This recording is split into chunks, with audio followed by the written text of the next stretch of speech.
আশা করি তোমরা সবাই ভালোই আছো। আবার একটি নতুন ভিডিও নিয়ে তোমাদের সামনে চলে এলাম।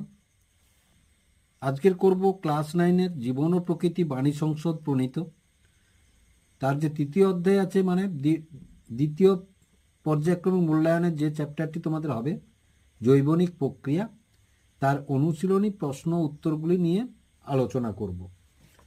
তাহলে দেখো, জীবন ও নিউ সিলেবাসে জীবন ও প্রকৃতি, ডক্টর সুবীর কুমার সরকার ও তুষারকান্তি সামন্ত রচিত, বাণী সংসদ পাবলিশিং হাউসের বই, জৈবনিক প্রক্রিয়া তৃতীয়। তাহলে দেখো, গত ক্লাসে আমরা এইখান পর্যন্ত করেছি। 1 নম্বরের সমস্ত প্রশ্নগুলো আমরা করে ফেলেছি। যারা ভিডিওটি এখনও দেখোনি, ভিডিওর ডেসক্রিপশন বক্সে লিঙ্ক দিয়ে দেবো, সেখান থেকে তোমরা দেখে নিতে পারো। পৃষ্ঠা নম্বর 109। আজকের শুরু করব বিভাগ গ, সংক্ষিপ্ত উত্তরভিত্তিক প্রশ্ন। প্রতিটি প্রশ্নের মান 2 বা 3 বাক্যে উত্তর লেখো। ভিডিওটি দেখার সময় বইটি হাতের কাছে রাখবে, এই বইটি। আর যাদের নেই তাদের কথা আলাদা, যাদের কাছে বইটি আছে বইটি হাতের কাছে রাখবে, তাতে ভিডিওটি দেখার তোমাদের সুবিধা হবে। তাহলে প্রথমে দেখো 3.1 আছে, আলোক দশায় উৎপন্ন জাত বস্তুগুলি কি কি। তাহলে আলোক দশায় কোন কোন বস্তুগুলি উৎপন্ন হয় সেগুলি এখানে লিখতে বলেছে। তাহলে দেখো, প্রশ্নটি তুলে নিয়েছে আলোক দশায় উৎপন্নজাত বস্তুগুলি কি কি। তাহলে উত্তর হবে আলোক দশায় উৎপন্নজাত বস্তুগুলি। আলোক দশায়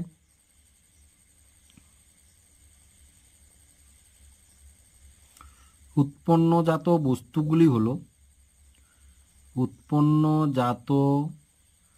বস্তুগুলি হলো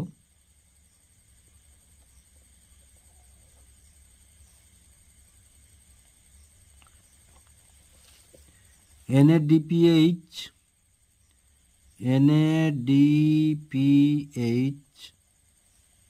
H প্লাস H প্লাস, আর O2, আর H2O এবং ATP অণু। তাহলে এইটুকু লিখলেই হয়ে যাবে।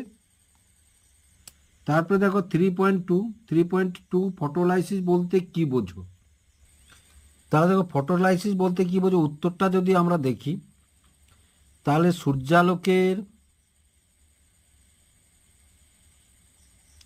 সূর্যালোকের ফোটন কণা শোষণ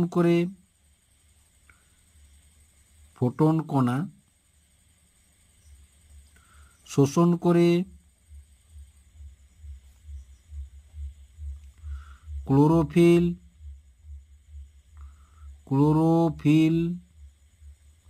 সক্রিয় হয়।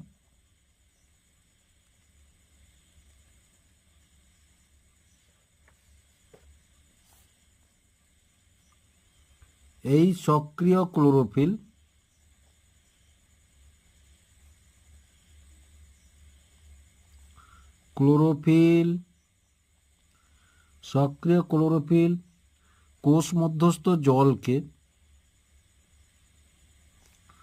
কোষ মধ্যস্থ জলকে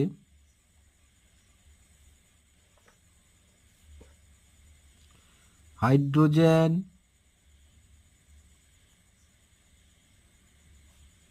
অর্থাৎ H প্লাস ও হাইড্রক্সিল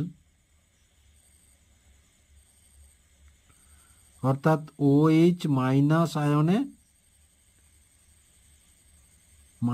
আয়নে বিশ্লিষ্ট করে।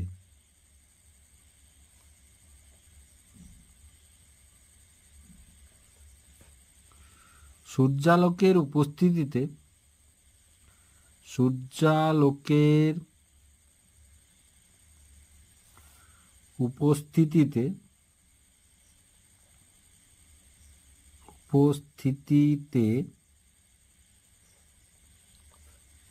জলের এইরূপ বিশ্লিষ্ট হওয়াকে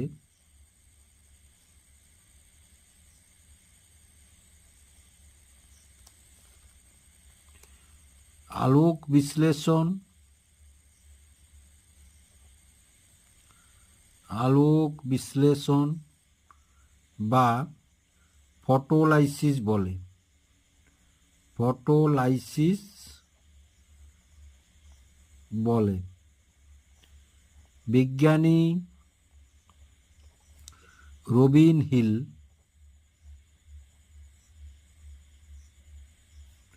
আবিষ্কার করেছিলেন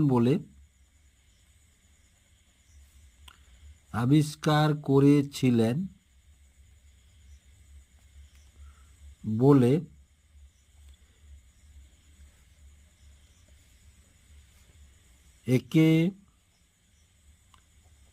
একে হিল বিক্রিয়াও বলে, হিল বিক্রিয়া বলে।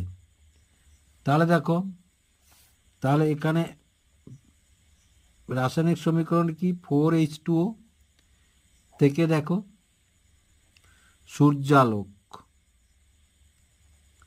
ক্লোরোফিলের উপরে পড়লো, সক্রিয় ক্লোরোফিল, সক্রিয় ক্লোরোফিল,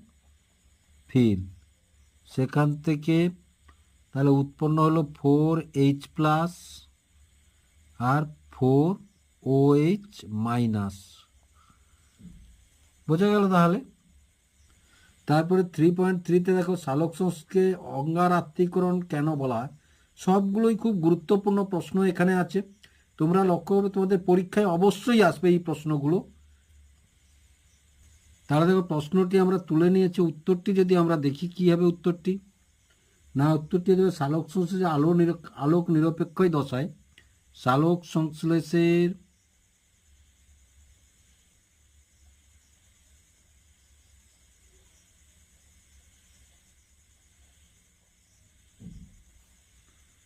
আলোক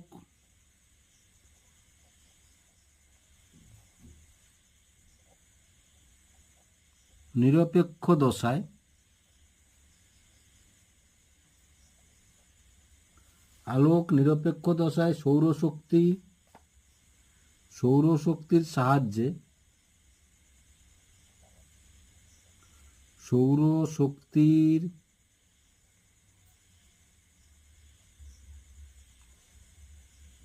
সাহায্যে বাতাসের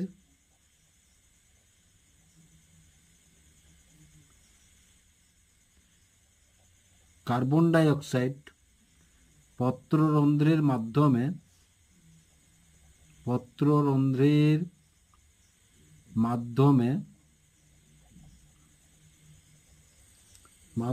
শোষিত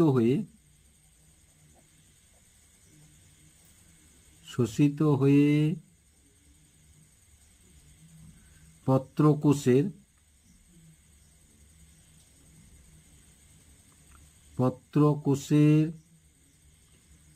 RUBP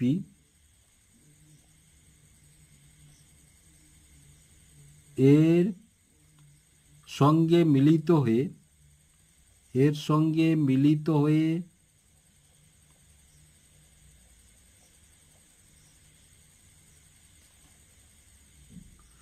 ফসফোগ্লিসারিক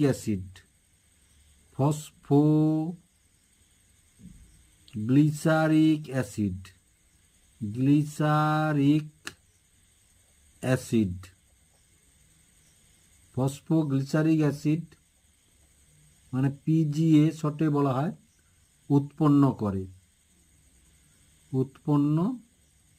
করে।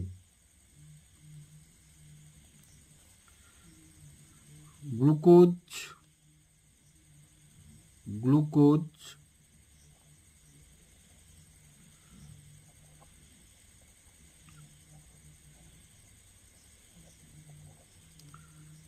C6H12O6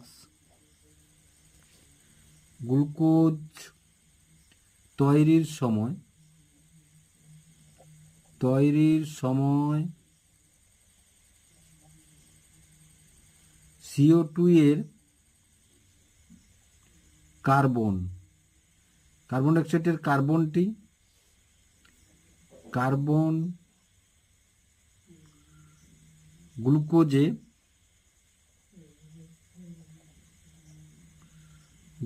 এই যে গ্লুকোজে C6H12 এই যে কার্বন অঙ্গীভূত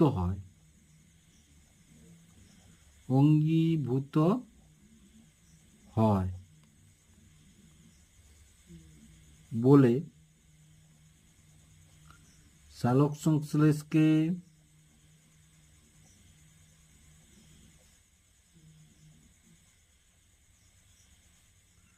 অঙ্গার আত্তীকরণ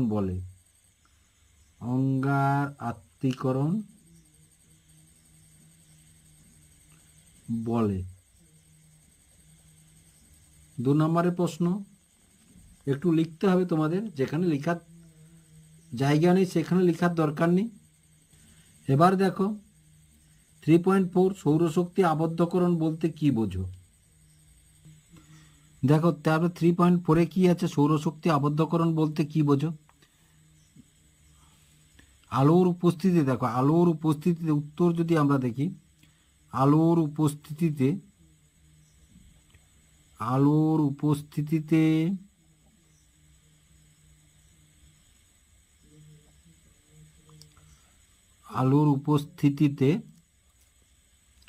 ক্লোরোফিলের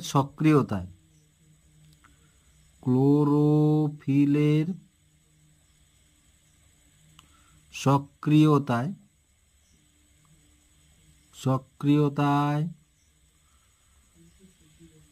এটিপি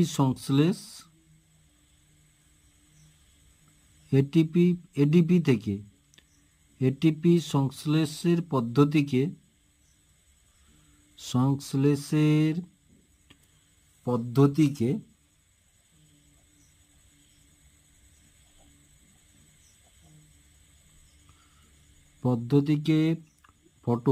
ফটোসিনথেটিক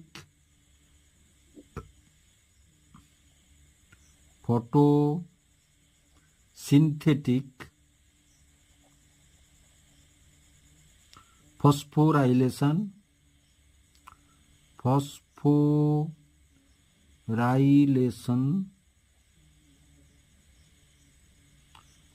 বা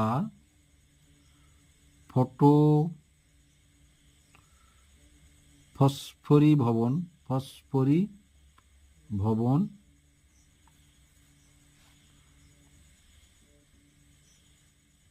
বলে। এটিপি এর মধ্যে সৌরশক্তি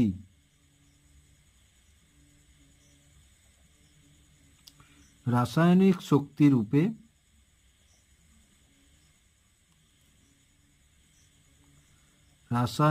শক্তি রূপে আবদ্ধ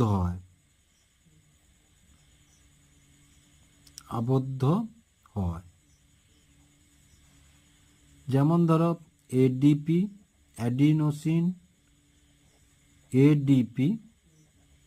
অ্যাডিনোসিন টাইপের, তারপরে সূর্যালোক পিআই,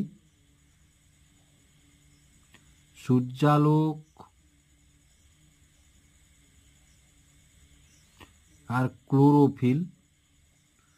ক্লোরোফিল থেকে এটিপি উৎপন্ন হয়।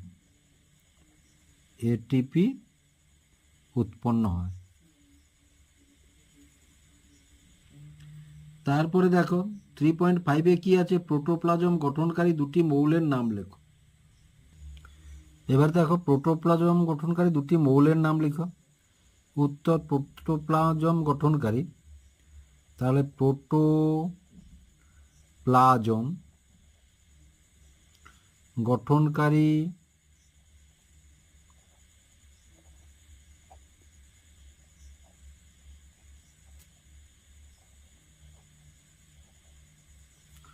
দুটি মৌল হলো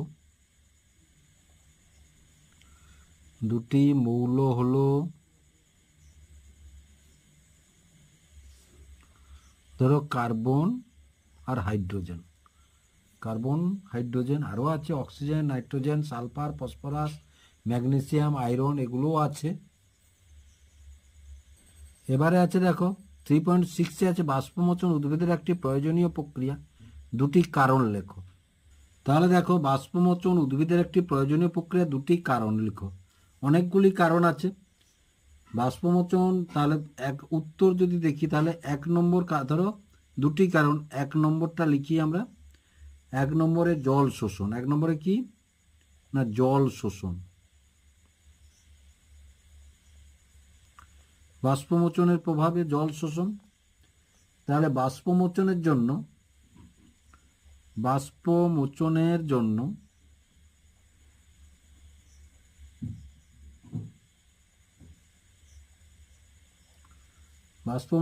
জন্য যে শোষণ চাপ তৈরি হয়,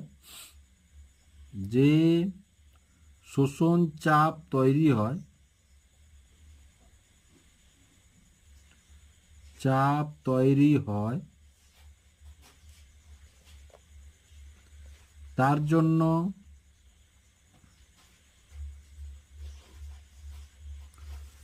জন্য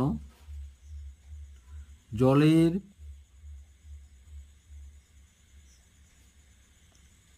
পরোক্ষ শোষণ মূলরম দ্বারা ঘটে। পরোক্ষ শোষণ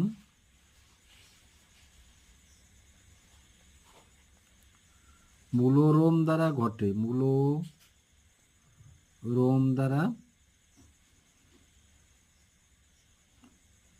দ্বারা ঘটে। 1, 2।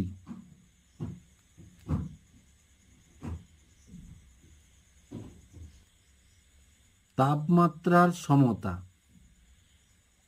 তাপমাত্রার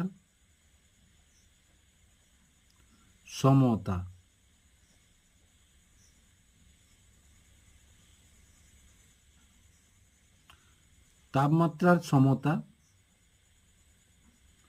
বাষ্পমোচনের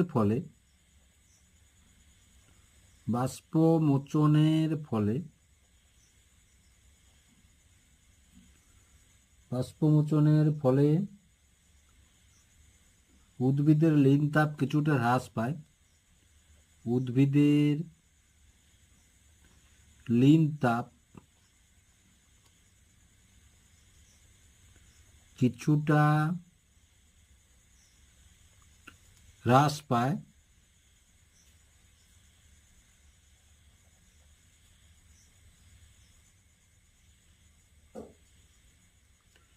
ফলে তাপমাত্রার সমতা বজায় থাকে। সমতা বজায় থাকে। এবার 3.7 দেখো, বাষ্পমোচন ও বাষ্পীভবনের পার্থক্য লেখো। তাহলে দেখো, বাষ্পমোচন বাষ্পীভবনের পার্থক্য লেখো। বাষ্পমোচন বাষ্পীভবন এধারটা। তাহলে 1, এটি একটি শারীরবৃত্তীয় প্রক্রিয়া। এটি একটি শারীরবৃত্তীয় প্রক্রিয়া।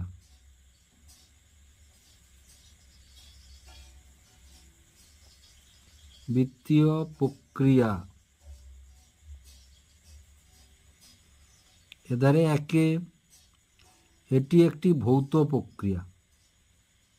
এটি একটি ভৌত প্রক্রিয়া।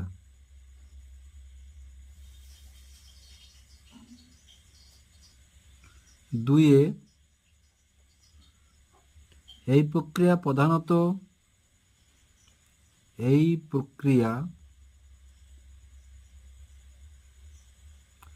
প্রধানত দিনের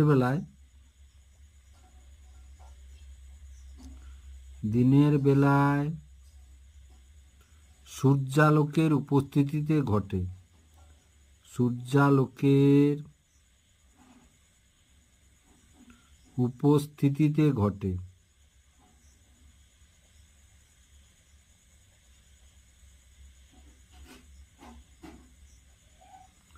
2, এই প্রক্রিয়া দিবারাত্র ঘটে। এই প্রক্রিয়া দিবারাত্র ঘটে।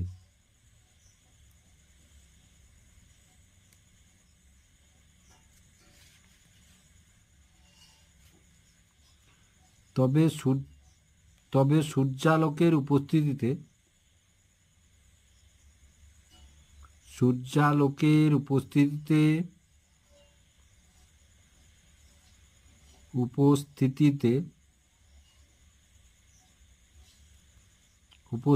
বৃদ্ধি পায়। 3 নম্বর, এই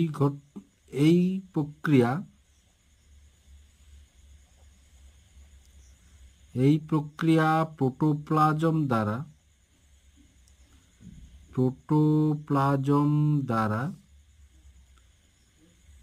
দ্বারা নিয়ন্ত্রিত।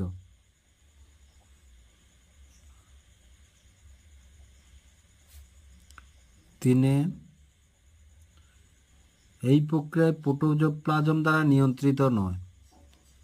এই প্রক্রিয়া প্রোটোপ্লাজম দ্বারা নিয়ন্ত্রিত নয়। প্রোটোপ্লাজম দ্বারা নিয়ন্ত্রিত নয়।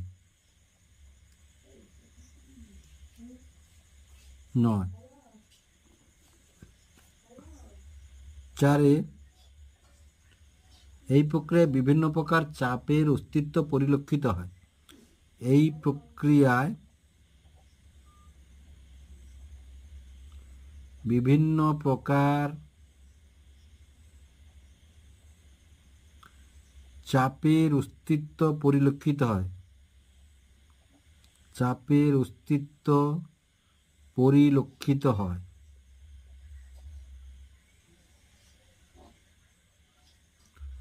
4,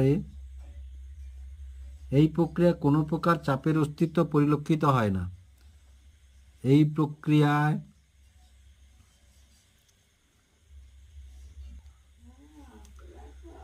কোনো প্রকার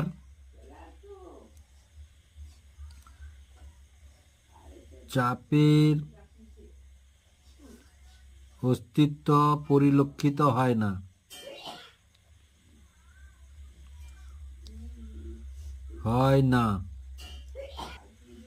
চারটা লিখবে। 4টা লিখলে পুরো 2 নাম্বার দেবে, না হলে তোমরা 2 নাম্বার পাবে না। তাহলে দেখো 3.7 পর্যন্ত করলাম। বাকি প্রশ্নের উত্তরগুলো পরের ক্লাসে তোমাদের দেব। যদি ভিডিওটি ভালো লেগে থাকে লাইক এবং শেয়ার করবে ও চ্যানেলটিকে অবশ্যই সাবস্ক্রাইব করবে নতুন নতুন ভিডিও পাওয়ার জন্য।